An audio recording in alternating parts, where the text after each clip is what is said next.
Really excited to be with you all from CapSource, my team. We are absolutely energized and inspired by the work that you did throughout this competition. This has been an incredible experience. It's our first ever completely virtual case competition.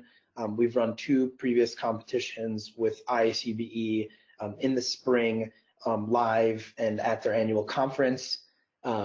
And those have been incredible, but certainly an in-person experience is very different than this completely virtual experience. So we are eager to discuss the results with you, to showcase all of the exciting work that the teams did, and to provide you with feedback. I'm honored to be here today with the Munevo team and of course the IACBE team, all who came together to put this competition together. So without further ado, we'll get started. I'll reintroduce myself. I'm Jordan Levy, the founder and executive director of CapSource. We believe in experiential learning. We really believe in helping students learn by integrating companies into their education process. It's really hard to graduate and understand how to hit the ground running and deliver value to stakeholders of real companies, whether they're your managers or you're looking to secure a job and it's during an interview, or you're even looking to get your foot in the door through, through applications, whether it's on your LinkedIn or resume. We really want to help students carve out the experience that they want and need in order to excel in their careers. And these case competitions are just a small part of what we do. More broadly, we help schools build and scale their experiential learning programs. So all shapes and sizes of programs. We integrate companies as well, of all shapes and sizes, different industries, different types. And it's just an exciting experience for students to wrestle with real world, highly complicated challenges like the one that you did here today with Munevo. I'll quickly kind of talk a little bit about the agenda here. We'll go through kind of a quick series of introductions. We're honored to be here with Phyllis Krepke from IACBE, the president. She'll talk a little bit about just experiential learning in general, IACBE, and kind of how this fits in with the entire value proposition that they bring to the table as a business school accreditor. Then we'll dive into some feedback from the Munevo team. So really that's about understanding how you guys performed on the case competition with your deliverables. Then we'll actually walk through the winner's announcement, and we'll showcase some of the different items as a result that we saw from the experience, like how the teams performed, what made them particularly compelling. And then we'll talk about 2 interesting upcoming opportunities for you as students to get involved with. I think there are certainly some surprises in there, and we're very excited to talk about that, so I won't ruin it quite yet. And then we'll wrap up with some Q&A with any time we have left. So hopefully you guys will be energized not only by the results, but also by some upcoming opportunities. As Phyllis will mention, we believe everyone here is really a winner just by participating and by being a part of this competition. There's really an amazing opportunity to take with you this experience and repackage it over and over again to benefit you in your career. So without further ado, I will introduce Phyllis. We'd love to hear from you, Phyllis, and thank you for being here. Thank you, Jordan, and thank you, Munevo, for being the company, and Jordan for CapSource putting this all together as an opportunity for students. And I just wanted to share a few things.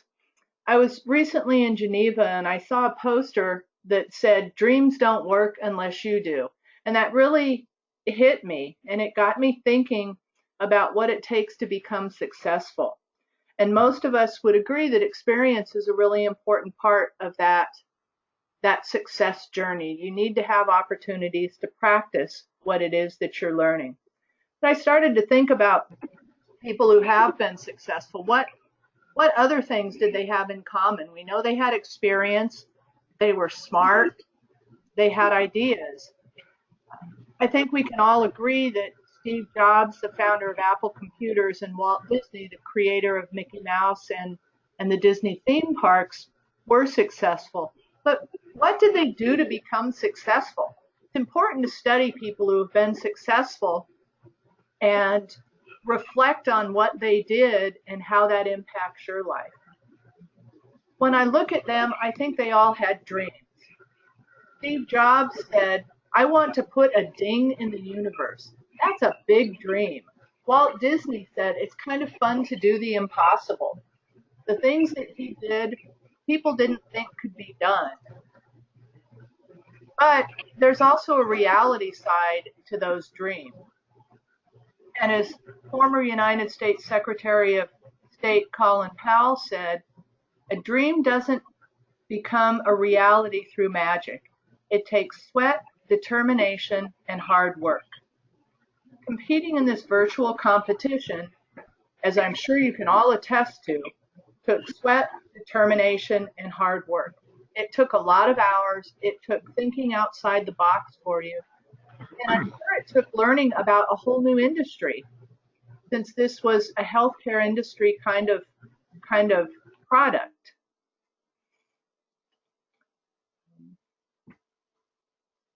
Winning is fun, but the value of this competition is what you learn from it.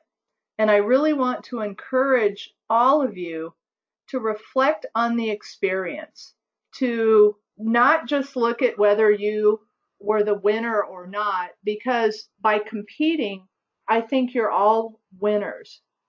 And to take this experience and to use it as a way to help you achieve your dreams is the real value that you should get out of this. I want to leave you with one of my favorite quotes from Walt Disney. He said, "If you can dream it, you can do it." Remember, this whole thing started with a mouse. He created a mouse. And from that, we have all of the movies that they have created, the theme parks, and everything else that Disney does. And in that quote, I want you to notice that he said started. He didn't just dream about it, he took action. And your participation in this competition is action. You've taken a step in gaining additional experience that can help you to achieve your dreams and to become successful. So I want to thank you and Jordan and Munevo for involving IACBE in this. And I want you all to remember that your dreams don't work unless you do. Thank you, Jordan.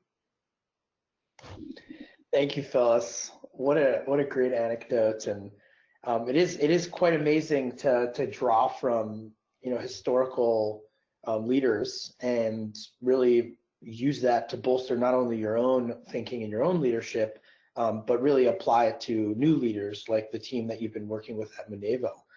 So I wanted to quickly kind of recap what a virtual live business case competition is. This is something that we talked about on the kickoff webinar as well, but now that we're on the debrief component, to kind of reflect back on what we did to here together. So this competition was fully virtual. This was a new format for us. It was delivered completely remote. We had students across 3 different countries participate, 9 different teams submit final deliverables, all of which got 30 minutes to speak directly with the executive team at Munevo to get feedback along the way. Obviously, Munevo is a real company with a real challenge, and I think what adds a sweetening factor to this is the fact that they are an impact organization, really trying to help people with mobility options that are wheelchair bound. I think it's an incredible product. We as an organization are extremely proud to be supporting them, and I believe all of you would agree as well that this requires a lot of hard work and dedication to get this product to market and to start impacting people's lives. But we're in the beginnings of that phase. The product is out there and is helping people. And really, this case was all about taking all of their existing traction to the next level by helping them enter the United States. I think we are grateful. You'll learn a little bit about the judges that participated in the review process here. Quite a diverse suite of folks, including, of course, the executive team from Munevo. But the real question is, what is experiential learning, and how do you use this in the future? and let's kind of review the experience that we all went through together from an experiential learning standpoint. So this is what we call our experiential learning framework. It's the general idea that students ultimately gain reference-worthy experience by working on real company challenges.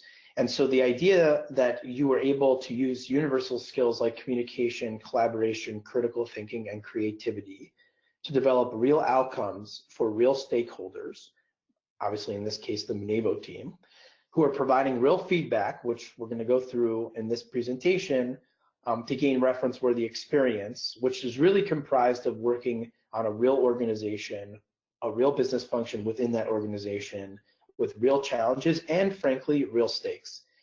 You'll notice that there's check marks across every single one of these, because always we like to review to make sure that we are honoring our framework, and I think we really did here.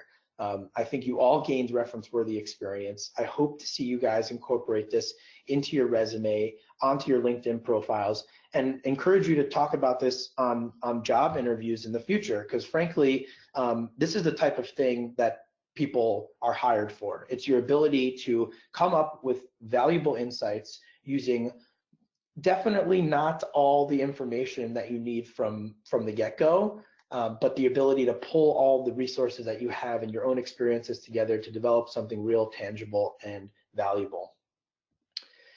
I wanted to quickly touch on, what I think made this competition challenging, because of course that's a major factor in how these competitions run, or just how experiential learning is run in general. So the medical devices and medical technology, and especially the reimbursement process, I think is a very convoluted industry. Most folks are not going into the healthcare space at all, and I think it was really an awesome opportunity for you guys to learn about it in a hands-on way, but certainly something to consider as to why it was such a unique challenge. I think the other thing is, we all have pretty limited experience in medical devices and medical technology. So the quick ramp up period for you guys over a 2-week time frame, I think was pretty incredible. And I give all the teams a lot of credit, not only for getting ramped up to come up with these amazing insights, but that they were able to deliver them both in video and written format. We were really proud of the video deliverables. We've actually never tried that before. It's something that we're definitely going to be continuing to use. We got incredible, diverse video submissions, some of them presentations, other ones much more high fidelity productions. And at the end of the day, you'll see from the winners' videos, they are really, they're really excellent depiction of the hard work that was done. Of course, like in any managerial setting, there wasn't an immense amount of time to get feedback from stakeholders. I think it's always helpful to be able to kind of ping your manager on Slack or by text message or by email or one of the other countless ways that we communicate now in the 21st century. But the truth of the matter is, you're not always going to have an opportunity to ask clarifying questions, and sometimes you just need to use your intuition and just hit the ground running, try your best, and use your time with them wisely. I sat in on quite a few of the office hour sessions, and I was very proud of what the students brought to the table and the questions that you asked in terms of clarification. So I know it makes it challenging, but it's also to make it fair as part of the competition, really giving all the students an equal access. And then, of course, there's no in-person interaction here. So, we would have loved to see you guys present all of these in person, but it's certainly much more cost effective for all the teams in order to encourage participation. So we tried this out and we are very proud of the outcomes. So without further ado, I would love to introduce Munevo, Claudio, and his colleague Marcus, so they can provide you guys with a little bit of feedback on the experience that they had working with you guys. So hi everyone, this is Claudio calling in again from Munich. First of all, thank you very much, Jordan. Thank you very much, Phyllis. This has been an amazing opportunity for us, and a lot of experience also on our side was gained through this project, to this live business case. That was also for us a first, and we really much enjoyed it. So I also wanted to thank all the students for taking part into this, first of all. And I think we want to go through this, as a matter of fact, to again summarize the business case, or what we were looking for, which were mainly like 3 parts and the bonus part. But in overall general, we are now trying to look how to enter the US, since at the moment we are already live and running in different European countries with different reimbursements and multiple countries and multiple sales channels that we established in Europe. And now, as we are growing, we would really want to see how we can have this also in a bigger market in the US, because also many people have reached out to us already and would have wanted to have the product in their home to be used and so on. So the 3 different parts that we wanted to work on during the live business case was really how to firstly to understand our business model and our product. That was the first part, and I'll go into more detail on the next slide. But then the second part was how the technology and the medical industry in the US really works, and who are the competitors. Well, then finally developing really a US go-to-market strategy for our product, taking into account all the research results that you had in the first and second part. So all of the parts were really building up on each other.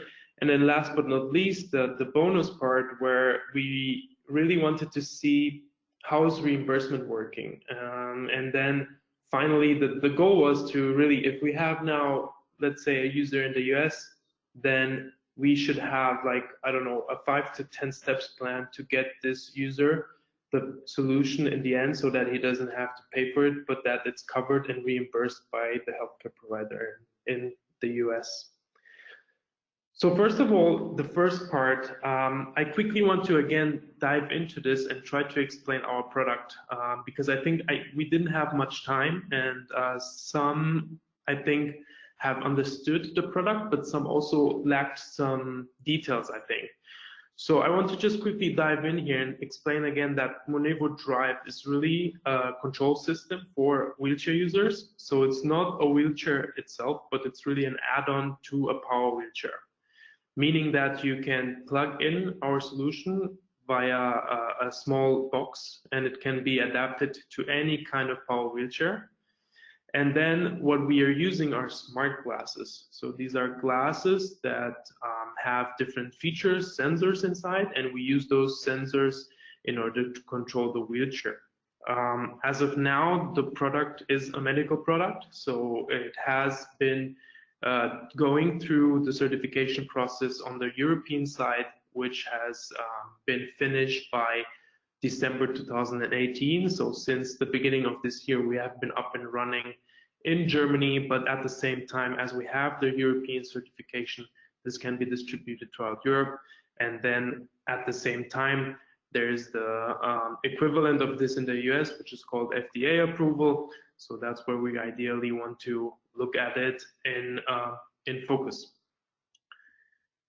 So the second part, I just want to give like some comments and feedbacks that we as a team found out when we were grading you individually.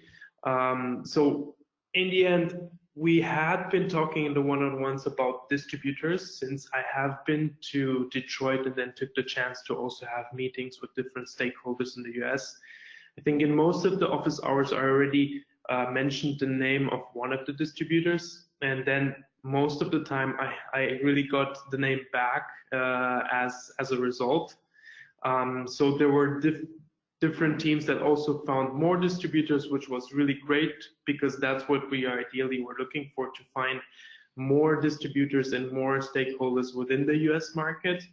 And that was really great, because this is how we can then take it to the next level, get in contact with those distributors, ask them about the route of entering the market, and taking also into account what their take is on reimbursement. But before even that, I think some of the teams were missing the details about the market size, which would be really cool for us to know, because in Germany we have clear numbers on how many people have spinal cord injuries that are high spinal cords, and then we ideally know, okay, so and so much people would really benefit of using the solution right now. And so some people provided that, some teams did very good work, and some, again, were really missing this information, which would really help us. And then a lot of you also tried to project the sales, which was very much accurate based on the numbers that we provided you here on the German market side, I think. But since, again, the market size is really more indicative of like the sales in the end, there was I think the misconception of prevalence and incidence, because there are current users right now, I think, in the wheelchair market that have to use a power wheelchair, and then correlative have also to use special control. And then there are the new users that every year add up to this number. So that would have been like really good to have details on that part of the market. But again, really good results in the end. Finally, I think the third part was the really more exciting part for everyone, because there were really some great ideas about developing, a mobile app that was a great idea in the end, but then we would have really liked to see, like, okay, so what can we do with the mobile app in detail, or what could the benefit for us and for the user be in the end? The online web store was also a nice idea. So I'm kind of touching on the ideas here for the go-to-market strategies. And the online web store was also very obvious, because we are getting more and more requests from people that want to buy it like this. And ideally, we want to allow them to also use that, because it's very easy to install. But again, like adding here another layer of details would have been really interesting for us as well. I like the foundations and celebrities. It's also what we're trying to do here in Germany right now, and we have been working extensively with different foundations here in Germany that have supported us, not only like from the marketing side, but also from the financial resource side. However, I don't think that should be the main focus in a go-to-market strategy. I think there should be other points that need to be focused on in a more clear and structured way. Some of the teams also, I think, understood that there are two or more or multi-stakeholders, especially when we talk about manufacturers of wheelchair and distributors of wheelchairs, because I think there's a fine line where some of the teams really mixed it a bit. So I think the definition of the sales channels would have been also a great asset for us, or might have like been more clear for the go-to-market strategies if we should focus on manufacturers or distributors, because there's clearly a difference between both.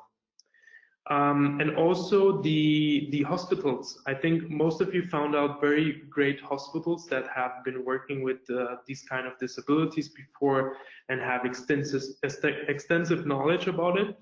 But then I also would have thought that maybe the hospitals are somehow connected to distributors. That would have been also maybe another a level of detail that could have been interesting.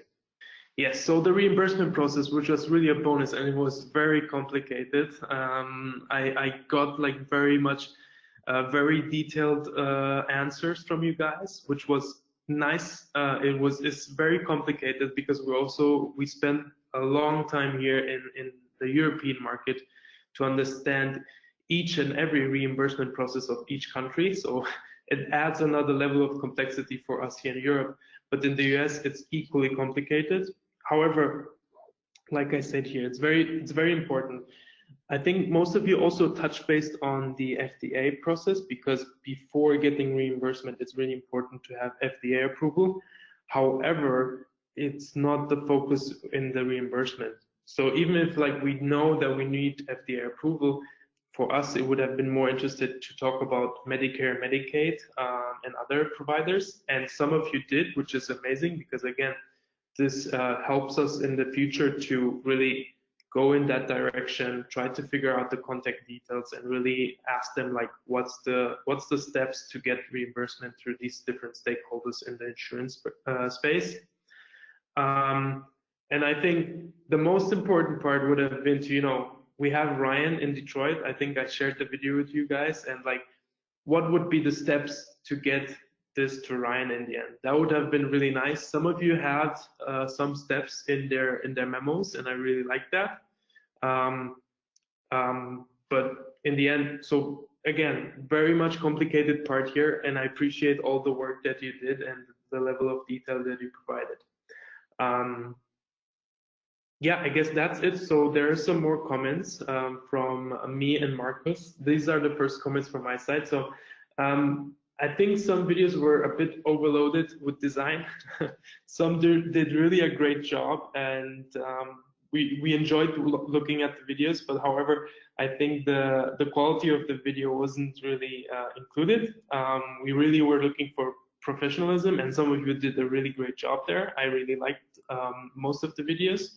In the end, I think because this was a twofold step, so a twofold case where you had to submit the video and the memo, you should in the end really think more about how to allocate time to the different details of each of the deliverable in the end, because again, quality of video is very nice, but I think that the professionalism and the level of information, the quality of the results in the end were more important.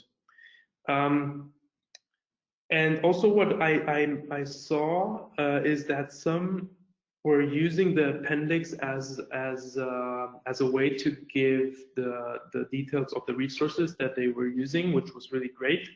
That's very important.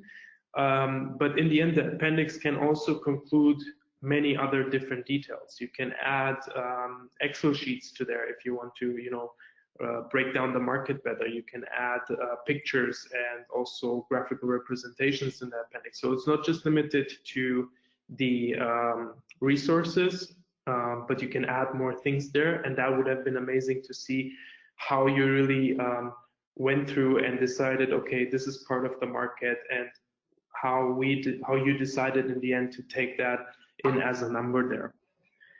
Some of the resources were very great, but also just adding one resource is not validating the resource very much, because I know that there are resources out there, and we had the same challenges in the beginning where we typed in something on Google, we saw that there were some resources, we took it as granted, but then in the end, some other people sent us other resources which were then like more current, so let's say from like 2018 and 2019, which is very important to always see the current resources and not really focus on the older ones, which again, you should always validate it to have like 2, 3 or more resources that like say the same in the end, because that's really how you validate the truthfulness of your resources.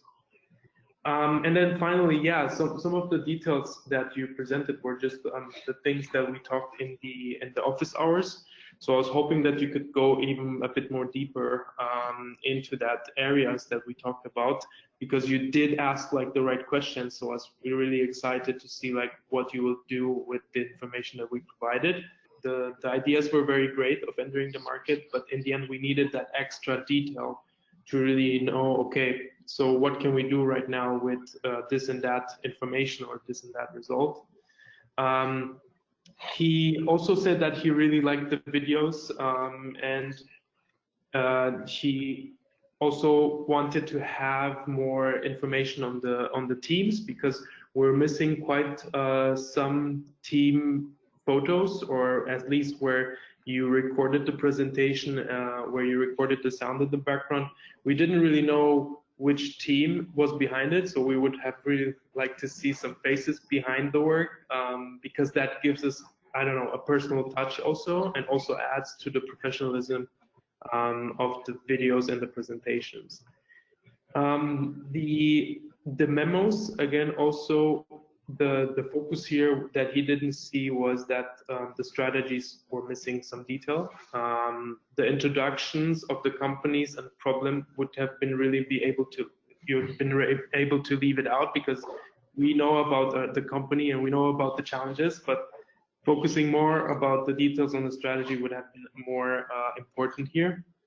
And also some, again, the resources in the end. were submitted without sources. Again, you need to have sources to validate your assumptions and to validate your results. That's very important for us and for the future. And then finally, we spent some time together, and we drafted also the feedback points that we really liked. So the level of detail for some of the students that like handed in their results was amazing. Also, the professionalism was very high with some of the teams. But in general, it was a high level in general. And some of the videos came out better than expected because you really had an amazing short amount of time to prepare those. So we were really glad to receive your videos. We did get many new insights into different stakeholders from the US, which will help us in like an amazing way, because now we can really follow up from here on and like go into much more detail and much more depth. We really like the ideas that came out from the results, the applications, the online store celebrities, also the health insurances in the US, because we really don't know much about it, and that really helped us again with all the information to move on into much more detail in the future. And part of the reimbursement pathways, which again, I have to admit, it's very, very complex. It's the same here in Germany and all the other European countries. And I think you really did a great job in like trying to understand the pathways in that short amount of time. Claudio, thank you so much for all of this detailed feedback. It's obviously extremely valuable to the students to hear not only what they did well, but also areas for improvement. I think one of the key things about the learning process is reflection, especially reflection on this experience. So getting a chance to hear from a direct stakeholder that can use this information, but where it could be improved is really helpful in helping you create even better solutions in the future. So I definitely suggest that all the students really think about all of what they heard here today from Munevo. This is going to be recorded. It is being recorded, and it's going to be uploaded to YouTube for you to watch again in the future. So definitely keep in mind the deliverables were really done well. We're really proud of all the teams. We think everyone did an excellent job, especially in a very quick 2-week turnaround. We also know that this is during a busy time during your semesters. So we appreciate that you've prioritized this, and we know that it was kind of done during moonlight hours, and that is something that we're grateful to have had your attention for. And clearly the Munevo team is very grateful for the outcomes that you're able to develop through your research and your analysis. I definitely agree with Claudio's insights on the memos. It's often tough to understand the use of memos, but in the real world, they're really a short overview of the key points that you made in a much broader presentation. So think about it as like an email that you would send to a supervisor.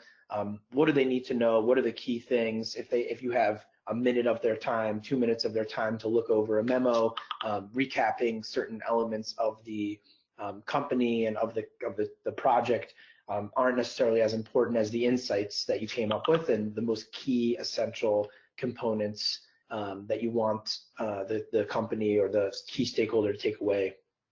And I definitely encourage you to leverage this experience in your career. I think there's a lot of really exciting components about this that can be packaged for you as you think a little bit more and reflect, whether you're going into the medical industry or you're going into a role that's very research focused, or you're going into a role that's about sales and business development. There's a lot of anecdotal evidence that you have gone through this process for a company. You've come up with insights. You've been through the process of getting feedback and refined and asked questions. So it's a really great to be a part of this experience for you all, and we really do appreciate that you have taken the time out of your busy schedules to prioritize this incredible learning experience for an impact organization that's really changing the world for some select people that really need it. So I know you're really all here for the results, so let's get into it. So as we discussed in the kickoff and on the rubric, The 10-minute presentation was out of 50 points, essentially 2/3 of the total points allocated to the competition. The 2-page memo is the final third. You're seeing the average score. So 36 out of 50 for the video presentation and 18 out of 25 for the written memo. That makes your average total score of 54 out of 75 points. We're extremely proud of all the deliverables here. And as a reminder, these are the kind of key criteria that you were graded on. So the presentation is really all about how you made your argument and the research support and professionalism that you use to display those results. So it's a key part of all presentations, whether it's a presentation like this where it's being recorded or displayed virtually, or if it's in person.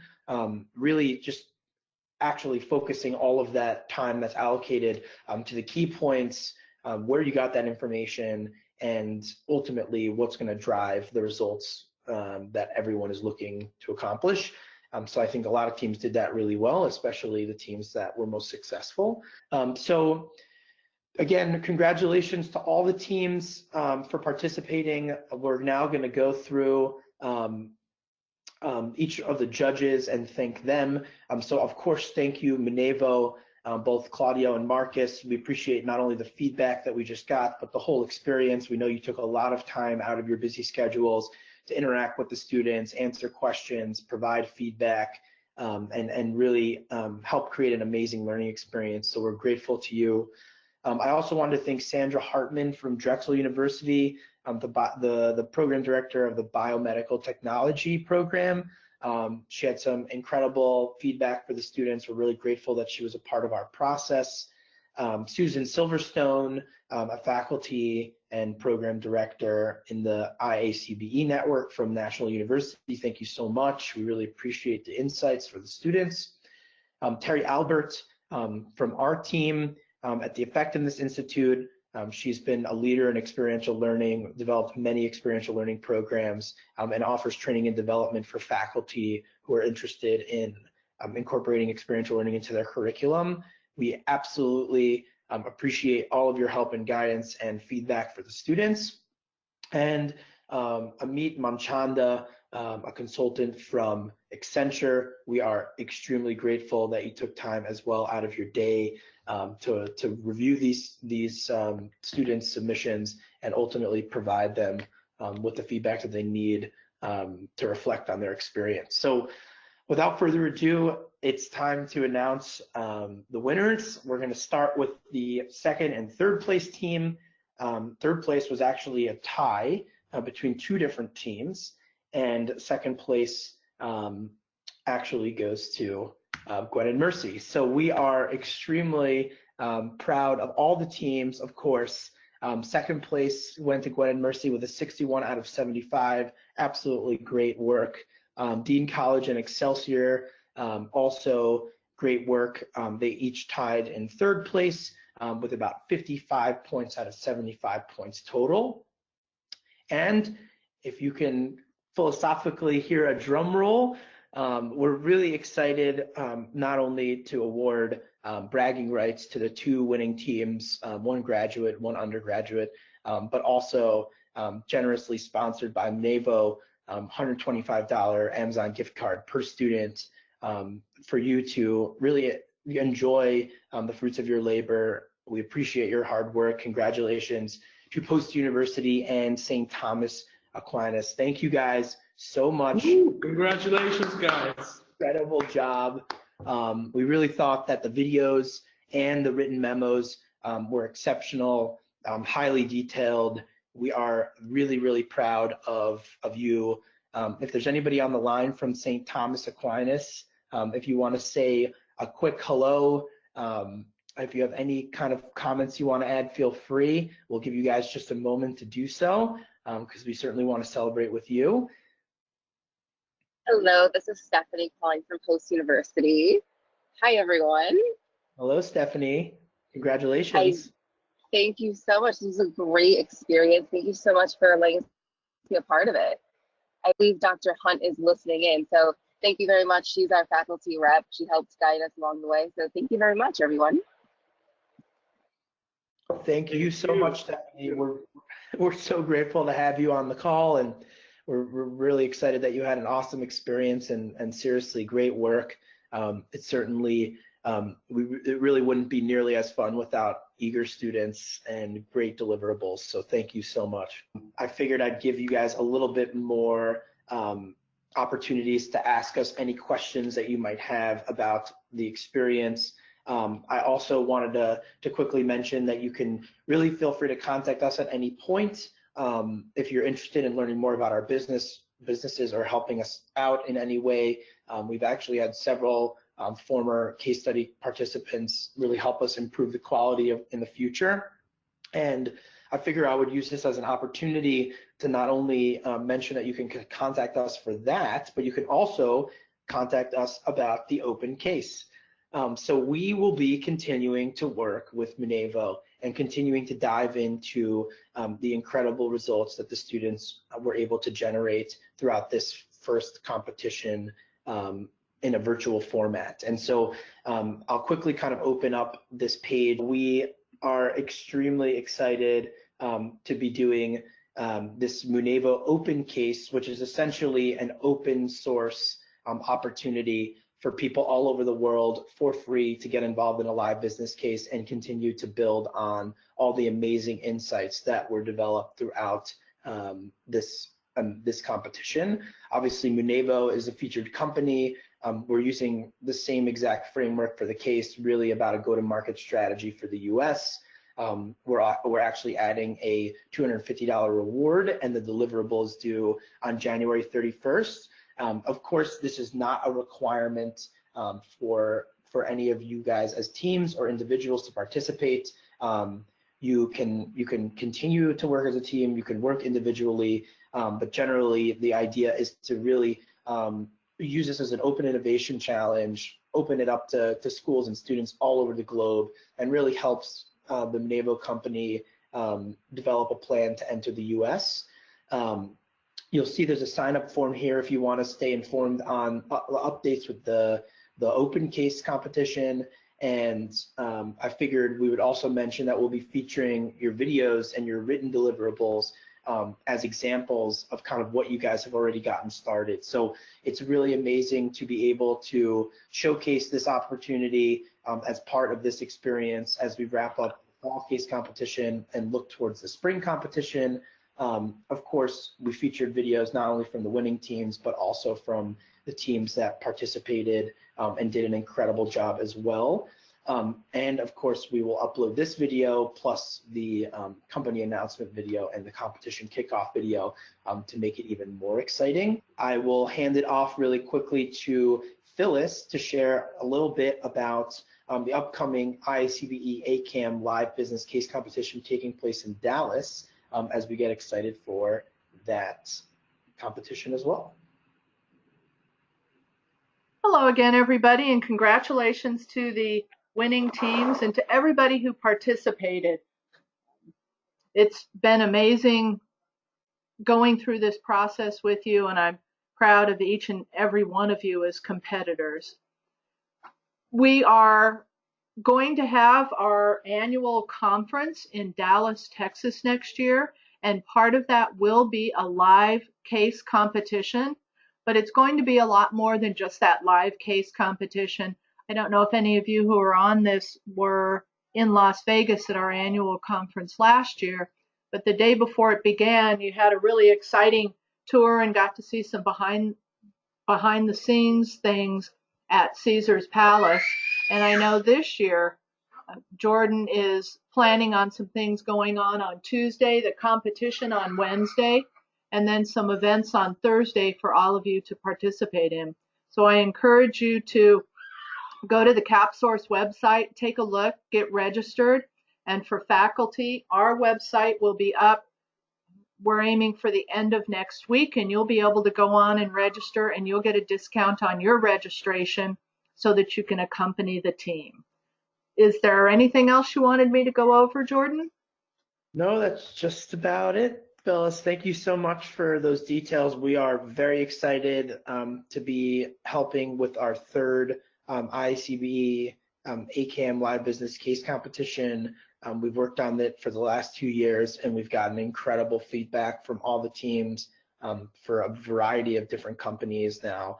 And we're really looking forward to selecting an awesome company, designing an incredible case. That will be a similar experience, but of course, the presentations will be live in person and in Dallas. Of course, as a reminder, there's a $100 discount for all teams that participated in the fall virtual case competition. So please feel free to take advantage of that when you're registering. And then, of course, for post-university in St. Thomas, we hope to see you guys at the live business case competition this spring. We've awarded you a $500 discount to participate, so please feel free to take advantage of that as well. Also, a quick reminder that early bird registration ends on December 31st, so it's really right around the corner. So we encourage you to register to take advantage of that $200 off. I would like to wrap up by once again thanking the IACBE team for helping to shepherd this, my team for being an incredible group to ultimately get all of these materials organized, and of course the case and the teams organized as well. It is certainly no small feat, but we are really proud of the outcomes, and we hope you guys are all extremely excited about the results and the outcomes. Everybody here truly is a winner. There's really no losing with education. It's just winning and learning. In Munevo, we really appreciate you being not only the featured case now for the fall virtual live business case competition, but now also the OpenCase, our first ever open source opportunity to help the company through a very tangible, important point in the business model development. So we look forward to hopefully seeing you as teams participate in that. And we want to give a final send-off to all of you incredible students and faculty. We really appreciate all of what you guys brought to the table throughout this competition. We certainly plan to run a similar competition again next fall. So please encourage your friends to participate in both the spring upcoming competition, the OpenCase. Any student, any group can participate. It's open to everyone. And of course, we would love to see you guys at the spring competition and involved again in the future. So we will hang on. If anybody has any questions, we will also be sending detailed reports out on the results for every team so that you could review your feedback and better understand how you scored against the average. And we also will be sending out a survey so that you can provide us with feedback on your experience. Again, there really is no losing in these experiences. Of course, absolutely awesome job to post-university and St. Thomas Aquinas. What an incredible job they did at putting together insights, both in the presentation and in the memo. But again, no losing in experiential learning, just winning and learning. So if you have any questions, we'll hang on the line for a few more minutes as we close out the hour here. We're really grateful that you all stuck with us through this presentation, and we are looking forward to working with you again in the future. I guess I'll also just quickly jump in and also thank you again, Jordan. Thank you again, Phyllis. This has been amazing, and we're looking really forward to the next steps in the future. But yeah, guys, if you really have more questions, feel free to reach out to any of us. We're here. We really enjoyed working with you. And we would like to continue that. So maybe some of you might be interested in the next case. So be sure to sign up there if you want. Thank you again, Claudio. It's been great to work with you so far, and we are super excited to be showcasing the OpenCase with you for the first time. I think it's certainly different than anything we've done previously, but I think the students have built a great foundation of all of the materials that they pulled together, and so to take that to the next level and give access to schools and students everywhere, I think is a really cool opportunity and really lower barrier to entry. I think we really wanted to kind of open this up and now really use it as an opportunity to really help you enter the US. So hopefully we'll see folks everywhere using Munevo Drive. I think that's really what we're all eager to see here in the United States. Thank you, Jordan. Thank you very much.